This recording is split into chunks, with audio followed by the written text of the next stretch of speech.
खुलुमबाय लोगोफोर, डियार ब्रह्म चेनेलनि खौरां नायगिरि गासैबो रायजो राजा नोंथांमोननिसिम गोजोन बेलासिनि गाहाम हामलायथि बावहरग्रोनाय जाबाय। आं दिनै नोंथांमोननि सिगाङाव आरोबाव माखासे खौरां लानानै फैबावलायबाय। आसा खालामो नोंथांमोनहा खौरांखौ खोनासंनानै मोजां मोनगोन।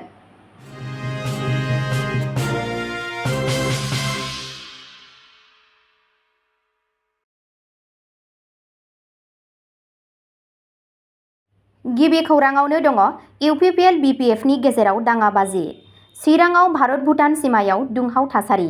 सासे जोखोम। चिरां जिल्लानि निसिमा नं 0 बियाबाव रबिबाराव United People's Party Liberal UPPL आरो बड'लेण्ड पिपल्स फ्रन्ट बिपिएफनि हेफाजाबगिरिफोरनि गेजेराव हिंसायारि दाङाबाजि जानायनि उनाव दुंहाव थासारिया बांदों। सोलिबाय थानाय बिसायख'थि फोसावदिंनाय समाव बे हिंसाया जागायदों। गिबि खौरां मोननाय बायदिब्ला इउपिपिएलनि बिजाथि रनजित बसुमतारीनि मददगिरिफोरा डम्बरू बाजाराव बिपिएफनि बिजाथि जेम्स बसुमतारीनि बिसायख'थि मावख'आव गाग्लोबदोंमोन। खौरां मोननाय बायदिब्ला गाग्लोबग्राफोरा मावख'आव बुफाय-बुसि खालामदों आरो बिपिएफ सोद्रोमाफोरनि खमैबो गंथाम गारिफोरखौ खहा खालामनो थाखाय हाथुरा बाहायदों। बे गाग्लोबनायाव बिपिएफनि सासे मददगिरिया गोब्राबै जोखोम जायो। उफ्रा हिंसाखौ होबथानो आरो गोजोन लाबोफिननो थाखाय पुलिस आरो पेरामिलिटारि हान्जाफोरखौ थाबैनो ओनसोलाव दैथायहरनाय जादों। जाथायनि उनाव बिपिएफनि बिजाथि जेम्स बसुमतारीया आमगुरि पुलिस थानायाव नेमखान्थि बायदियै अजद होदों। बिबानगिरिफोरा बे जाथायनि सायाव नायबिजिरनायखौ जागायदों। नैथि खौराङाव दङ दिनै फिन आरोबाव खननै बांग्रिं मावबावदों। आसामनि अदालगुरियाव आरोबाव दिनै खननै बांग्रिं मावबावदों, जेराव जेबो खहा जानायनि खौरां मोननाय जायाखै। रबिबारखालि गोख्रों बांग्रिं मावग्लुंनायनि उनाव उदालगुरि जिल्लायाव गोबां बांग्रिं मावग्लुंनायजों लोगोसे समबारखालि मोननै फिसा बांग्रिं मावग्लुंनायजों लोगोसे गोबां बांग्रिं मावग्लुंनाय नुनो मोन्दों। समबारनि गिबि बांग्रिंआ 2.8 मेगनिट्युडनि 1:52 रिंगायाव फैदों। फुंनि 10:19 रिंगायाव 3.1 मेगनिट्युडनि नैथि आरो एसे गोख्रों बांग्रिंआ जादों। मोन्नैबो थौलेमोन आरो उदालगुरि ओनसोलनि खाथियाव मिरु जानायमोन, जायनि जाहोनाव एसे मावग्लुंदोंमोन। मैया रबिबारखालि बे ओनसोलाव 5.8 मेगनिट्युडनि बांग्रिंआ फैदोंमोन। बे बांग्रिंआ थागिबिफोरनि गेजेराव गिखांनाय सोमजिहोदों। मावख'गिरिफोरा जेबो गिदिर खहा जायाखै होनना फोरमायथि होदों।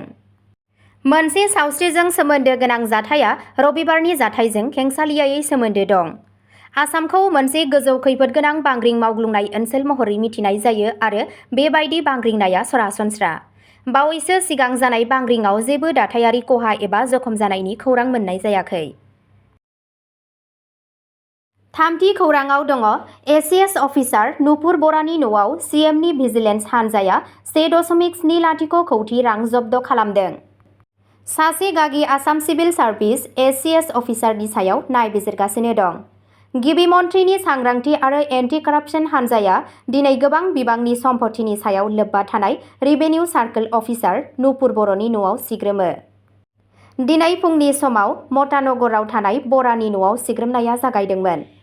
नायबिजिरनायाव मावख'गिरिफोरा मालिगावनि गरायमारि ओनसोलाव थानाय बर'नि एपार्टमेन्टआव दोनखोमानाय 1.70 कौटि रां बोखांनो हायो।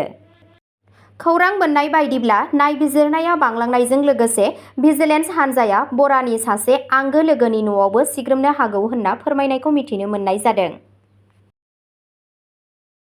ब्रैथि खौराङाव दङ गौरब गगैनि बिसिल' नङा, सा 38 सुबुंनि सायाव नायबिजिरगासिनो एसआइटि हिमन्त बिश्व शर्मा। एसआइटि नायबिजिरनायखौ लानानै शर्माया गगैनि सायाव फिनजाथाय होयो। गिबि मन्थ्रि हिमन्त बिश्व शर्माया कंग्रेसनि एमपि गौरब गगैनि सायाव गावनि गाग्लोबनायखौ गोख्रों खालामनानै बुङो दि स्पेशेल इनभेस्टिगेशन टीम एसआइटिनि रिपर्टआ गगैनि बिसिनि सायावल' नङा, गासै सा 38 सुबुंनि सायाव नोजोर होदों। गसाइगावआव जानाय मोनसे गिदिर रेलियाव बाहागो लानानै शर्मा बिथाङा एसआइटिनि रिपर्टखौ थि खालामखांनायनि उनाव रायजो राजाखौ फोसावगोन होनना खोथा होदों।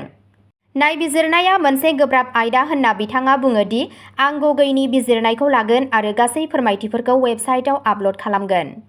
आसाम चिफ मिनिस्टार हिमन्त बिश्व शर्मा बिथाङा फैबाय थानाय बिटिसि बिसायख'थिनि थाखाय बिजेपि दोलोनि बिजाथिखौ हेफाजाब होगासिनो दंमोन। बे हानजायाव गोबां नुजाथिनाया ओनसोलाव बिजेपि दोलोनि गोहोमखौ दिन्थियो। शर्मा बिथाङा BTCनि बारग' गाहाय हाग्रामा महिलारिनि सायाव मोनसे सोलोगोनां बिबुंथि होदों। SIT रिपर्टखौ लानानै गिबि मन्थ्रिनि बिबुंथिया BTC बिसायख'थिनि थाखाय दानि फोसावदिंनायाव मोनसे गोदान राजखान्थियारि महर लानानै फैदों। बाथि खौराङाव दङ अरुणाचलनि गंसे फरायसालियाव थाखो 7 नि सासे फरायसाखौ सन्देहगोनां थासारियाव थैनानै थानाय हालोदाव मोननाय जादों।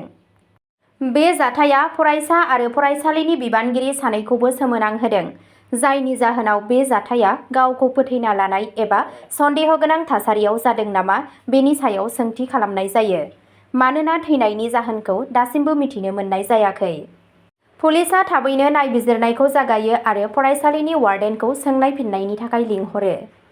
मावख'गिरिफोरा गासै जाथावना बिथिंफोरखौ नायबिजिरगासिनो दं, जेरै फसंथाननि नेवसिनाय, गोसोआरि सावस्रिजों सोमोन्दो थानाय जेंनाफोर आरो दुखुनांथाव जाथायजों सोमोन्दो थानाय गुबुन गुबुन थासारियारि जाहोनफोर।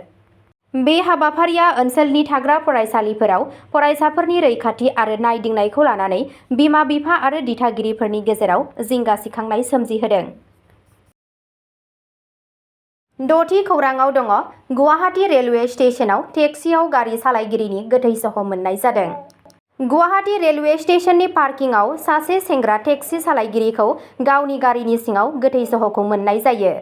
28 बोसोर बैसोनि धीरज देखा मुंनि सुबुङा मैयानिफ्रायनो गोमानानै दंमोन। बिथांनि नखरनि सुबुंफोरा गिखांनाय मोन्दोंमोन आरो दिनै बेलासियाव बिथांनि टेक्सि नागिरनो थाखाय GPS ट्रेकार बाहायदोंमोन। बिथांमोनहा बिथांखौ गारिनि सिङाव थैनानै थानाय मोनो। बिथांनि मबाइल फनआ गोमाना दंमोन आरो टेक्सिनि उननि दरजाफोरा लांदां दंमोन। पुलिस आरो बिथांनि नखरनि सुबुंफोरा गाज्रि खामानि मावनायनि सन्देह खालामदों। बिबानगिरिफोरा बे केसखौ मिथिंगायारि नङै थैनाय होननानै रेजिस्टार खालामदों आरो बेनि सायाव दा नायबिजिरनाया सोलिगासिनो दं। द'थि खौराङाव दङ BTC बिसायख'थियाव BJPनि जाफुंसारनायाव फोथायनाय दं। CM शर्मा। खौरां खोनासंना मोजां मोनगिरि नोंथांमोन, दा जों आसामनि राजखान्थिनि सायाव नोजोर होदों, जेराव गिबि मन्थ्रिया फोथायनानै फैबाय थानाय बड'लेण्ड टेरिटरियेल काउन्सिल एबा BTC बिसायख'थिनि फिथायखौ इयुन रादाब होगासिनो दं। चिफ मिनिस्टार हिमन्त बिश्व शर्मा बिथाङा बुङो दि बिथांनि फोथायनाय दं दि BTC बिसायख'थियाव BJP दोलोआ मोनसेल' देरसिन दोलो जागोन। मोनसे सुबुं जथुम्मायाव बिबुंथि लाखिनानै शर्मा बिथाङा ओनसोलाव ट्रिपल इन्जिन सरकारनि थाखाय गावनि नोजोरखौ फोरमायदों, जेराव BJP, UPPL आरो BPFआ बाहागो लाफागोन, जायनि थांखिया दावगानाय आरो जौगानायखौ रोखा खालामगोन। बिथाङा बुङो दि बिसायख'थियाव दोलोआ जेबो गिदिर हेंथा मोगा-मोगि जानो हायाखै आरो बिसायख'थि फोसावदिंनाया बांसिनानो गोजोनै सोलिगासिनो दं, जेराव गोबां सुबुंफोरा रेलिफोराव नुजाथिदों। गिबि मन्थ्रिया गाहाय मन्थ्रि नरेन्द्र मदीनि दैदेननायाव ओनसोलनि गोनां राजखान्थि दोलोफोरखौ खौसेथि खालामनानै जौगानायनि थाखाय मोनसे हेफाजाबारि राहा लानायनि मिजिं थिदों। अब्ला दिनैनि खौराङा एसेनोसै। नोंथांमोनहा बे चेनेलनि गेजेरजों सानफ्रोमबो फुंबिलि आरो बेलासि समाव गोदान खौरांनि आपडेट मोननो थाखाय चेनेलखौ साबस्क्राइब खालामनानै लादो आरो खौरांखौ खोनासंनानै मोजां मोनोब्ला अन्नानै लाइक, शेयार आरो कमेन्टबो खालामनानै होलांब्लानो जाबाय। गोजोन्थों।